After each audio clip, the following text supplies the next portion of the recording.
ഒറ്റ കാര്യം കൂടെ ചോദിച്ച് അവസാനിപ്പിക്കാം. ഒരുപാട് സിനിമ ചെയ്തല്ലോ, എക്സൈറ്റിംഗ് ആയിട്ട് എന്തെങ്കിലും വേണമല്ലോ ഒരു സിനിമ പുതുതായിട്ട് വരുമ്പോൾ. അപ്പോൾ പോയ വർഷങ്ങളിലൊക്കെ നമുക്കൊരു സിനിമ സെലക്ട് ചെയ്യുമ്പോൾ തന്നെ വാർത്തയാണ്.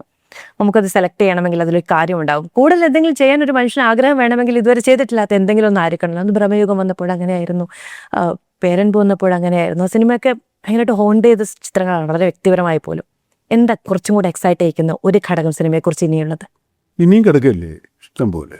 എന്നാലും എല്ലാ കാര്യങ്ങളും നമുക്ക് എക്സൈറ്റ് ചെയ്യാവുന്ന കഥാപാത്രങ്ങളും, കഥയുള്ള കഥാപാത്രം മാത്രം ഉണ്ടായപ്പോൾ ആ കഥയ്ക്കും കഥാപാത്രത്തിനും അനുയോജ്യമായ ഒരു സംഭവം സിനിമയിലുണ്ടാവണം. അപ്പോൾ ഒരു പുതിയ സിനിമ വരുന്നു, ഒരു വലിയ ചിത്രം വരുന്നു, അത് നിങ്ങളുടെയൊക്കെ വലിയ സ്വപ്നമാകുന്നു. ഞങ്ങൾ പ്രേക്ഷകരെന്ന നിലയ്ക്ക് വലിയ പ്രതീക്ഷയോടെ കാത്തിരിക്കുന്നു. പുതിയ വലിയ സംഭവങ്ങൾ മലയാളത്തിലേക്ക് വരാൻ കാരണമാകട്ടെ എന്ന് വിചാരിക്കുന്നു. പക്ഷേ ഇതൊരു പ്രശ്നം, എനിക്കൊരു വലിയ പരിഭവമുണ്ട്.